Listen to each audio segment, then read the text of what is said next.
Hi, this is Linda with Overbrook Quilt Connection, and this is block 3 of the Illusions Sampler.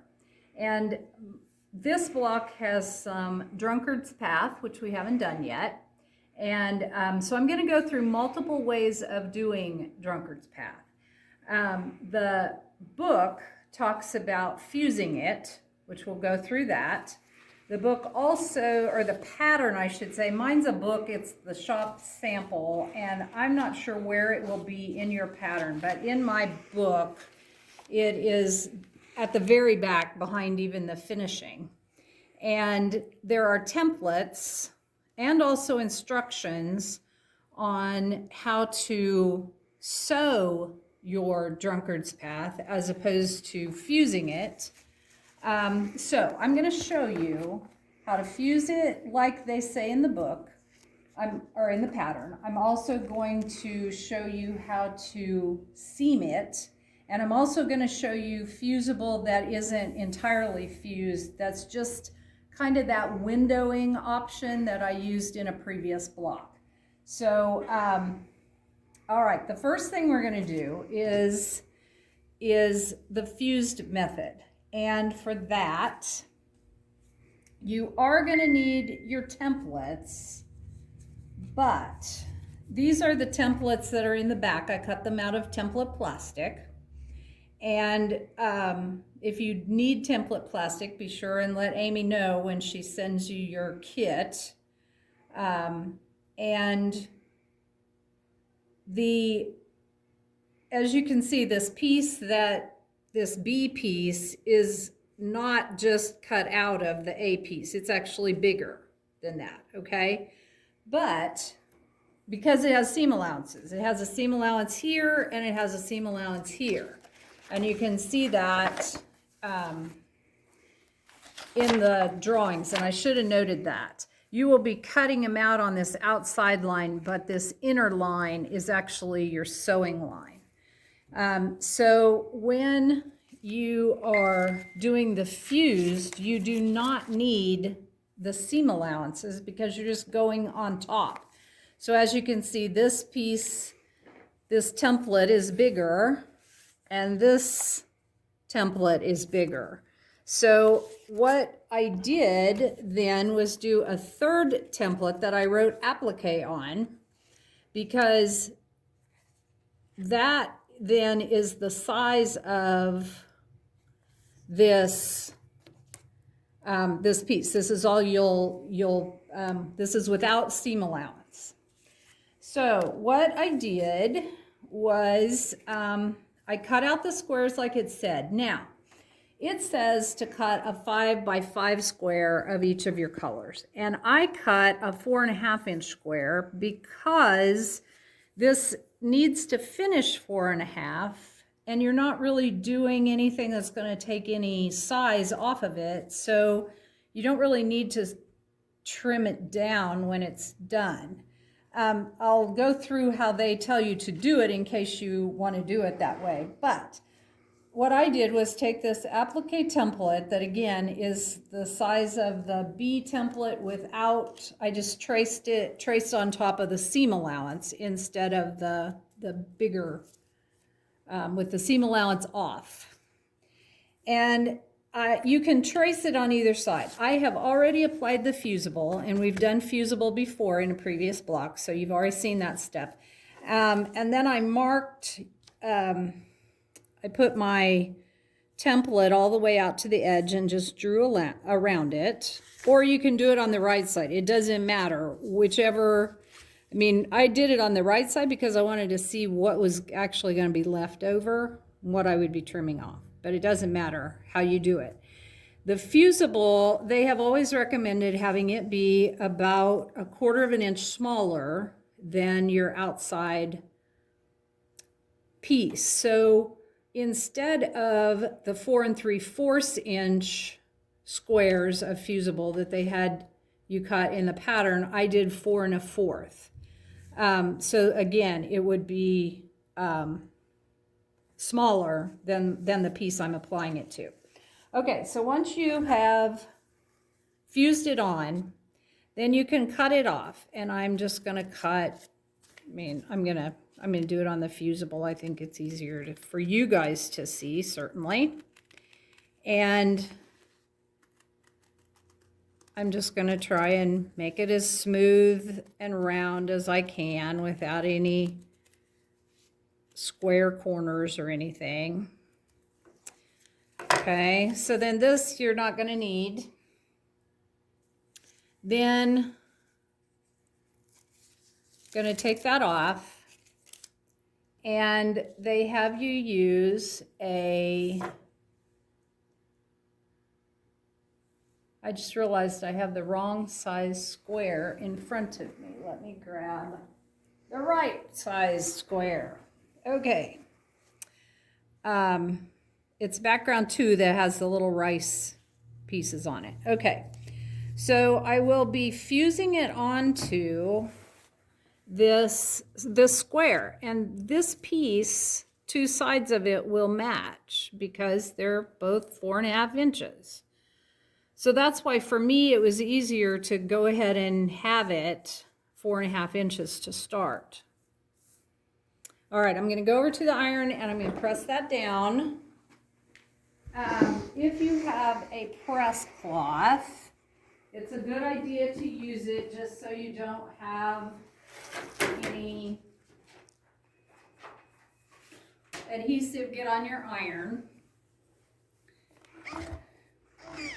Maybe we should show the package. Okay, I will. So I'm going to leave this on about 10 seconds. When I did it the first time, I only did about 5 seconds because you're not permanently adhering it at that point. You're just getting it on there enough that you can... Is there a right and wrong side to that? To this, no. Okay. No. And there are lots of different press cloths out there. This one that I have is called the Applique pressing sheet. There's also silicone mats. There's all kinds of mats, but it's a good idea to have something that is that you can use. Okay. Now, this method, you're going to have double thickness throughout throughout this whole piece here. So it's going to be just a little bit stiffer than if it didn't have it on. But then I'm going to show you the blanket stitch, and for it, I'm going to use a foot. Oops, my foot fell down underneath my thread. I'm going to use a foot that has a center and it has a slot, and the slot is where I'm going to line it up where my edge of my curve is. Okay, so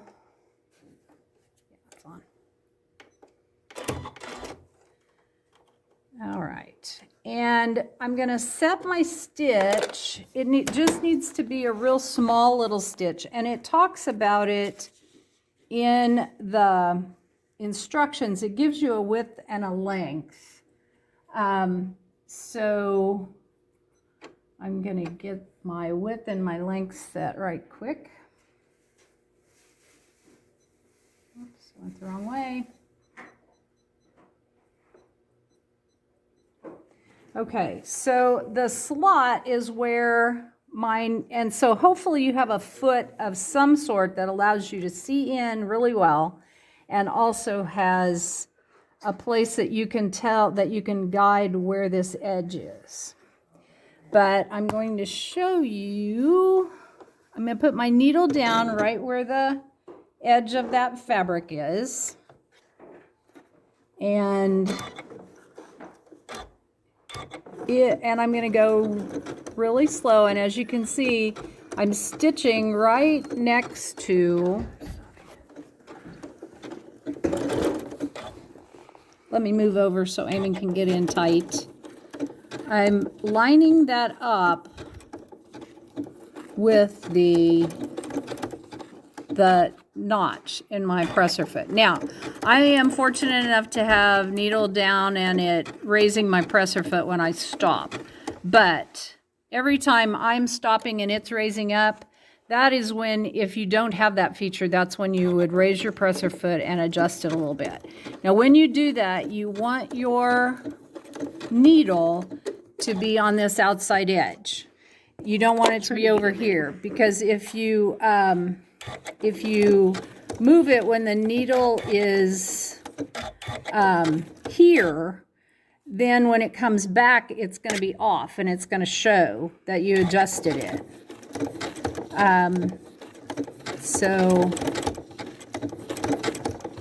Okay, I need to adjust. So hopefully you could see that was, I needed to adjust because it was going off of that groove.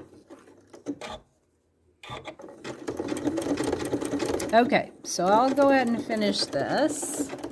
We wanted you to be able to see this up really close. And I cannot do that photographing myself because I don't have a third or a fourth hand, so.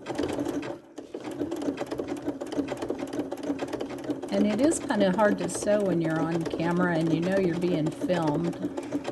But anyhow.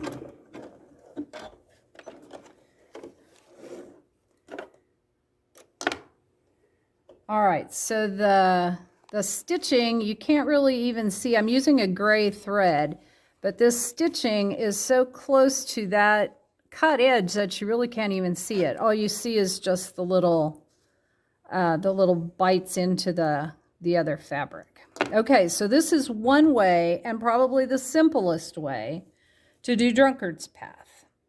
Now, if you don't want all of this fusible in here, then the windowing option that we talked about in one of the previous blocks is taking the this piece that we've already cut, and instead of having fusible all over your background, just putting a little strip of fusible. And I did that by cutting, here they are.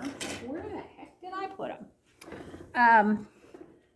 I used the edge of my, to kind of draw myself a line, and then I just cut some strips out from that. But I try and get it as close as I can without going up to the edge, because, you know, I don't want it to show. And so then I would trim that off, and I just fuse that piece down and peel off the paper, just like we did before. But then I would use, and I have a different kind of background because I'm going to use it in the next block. But I would adhere it just like I did in the previous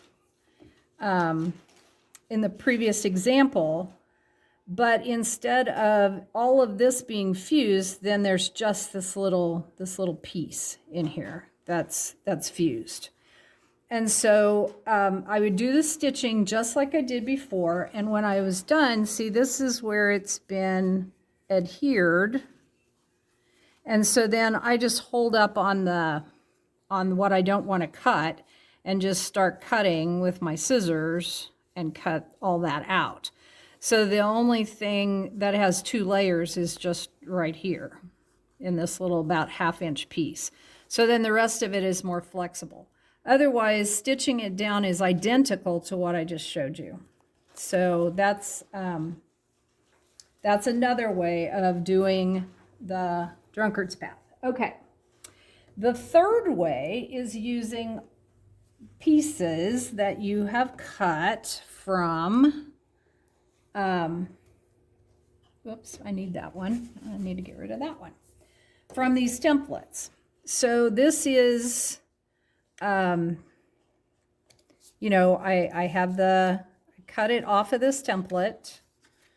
I cut this off of the full-size template, so both of these still have their seam allowances.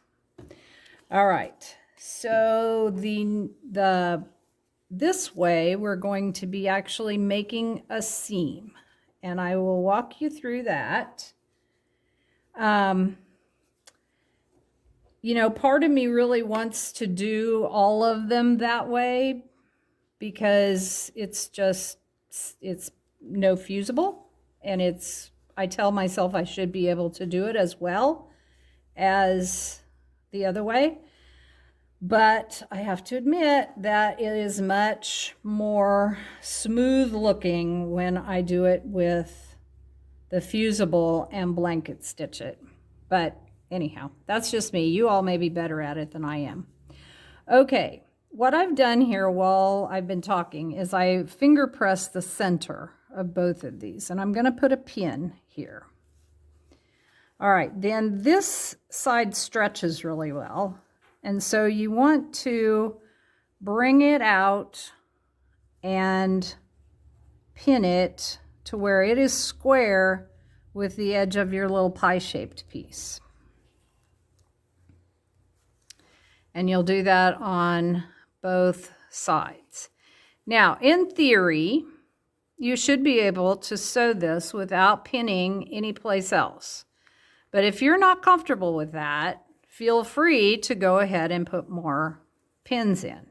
Now, as you can see, this is stretching to accommodate this round, because this is concave and this is, I don't know, convex. I don't remember which is which, but one curves in and one curves out. So if you need to put in more pins, by all means, put in more pins. But you're going to stitch 1/4 inch around this curve. And believe it or not, it all will fit in to each other. Okay, so I'm going to do this half pinned, and I'm going to do the other half unpinned so you can see the difference. And let me get my 1/4 inch foot out.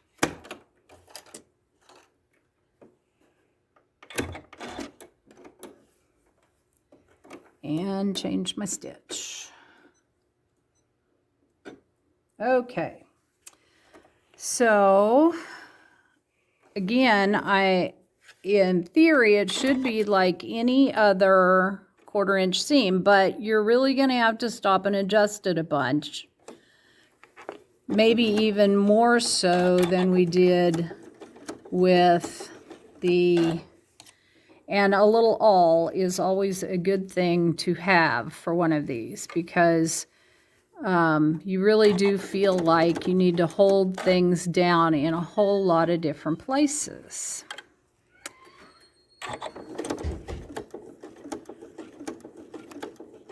And again, going slow is always the best option. So here we have, okay, it was wanting to pull out, so I took the pin out and adjusted it down, and I'm holding it with the awl. Okay, so I'm almost to the halfway point here. So you'll be able to see the difference. Again, it's trying to pull out, so I'm going to slide it down a little bit and hold it with my awl.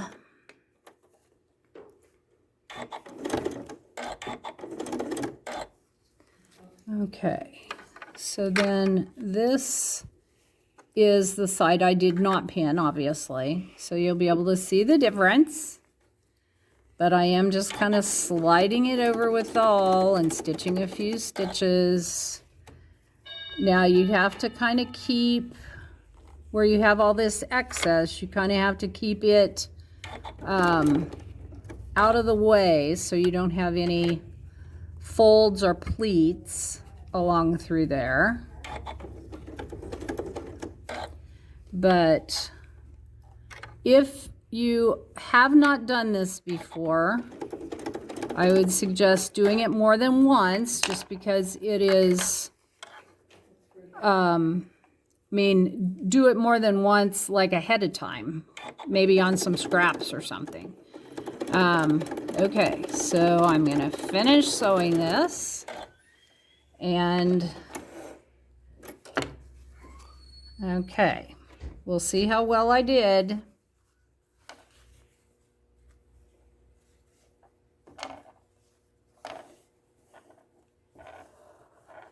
Not too bad. I had done one, well, previously. I don't know where I put it either, but it, when you press it, you're actually going to press it away from this, because again, this will stretch to accommodate that. If it doesn't want to, you can always put a few little clips, you know, snip the seam allowance just a tiny bit. You don't want to, and if you're really struggling, you can't even do that before you sew it. Just don't clip it in very far, because you don't want to get it anywhere near your seam allowance. All it is doing is just giving this more room to move. Are you clipping just the green then? Yes, I'm clipping just the green. Yes, I did not clip the inner because it's already full enough. So this would be the third way to do drunkard's path. Now, if you, again, it's your quilt. You're welcome to do any of them or play around with all of them just to learn the technique. Now, what they talk about in the book, and the reason that they talk about having, or in the pattern, the reason they talk about cutting a 5x5 inch square is that they're then going to direct you to cut out the templates after you've drawn them on, or after you have fused it on and then drawn, then you would draw around it on the paper side and cut it off.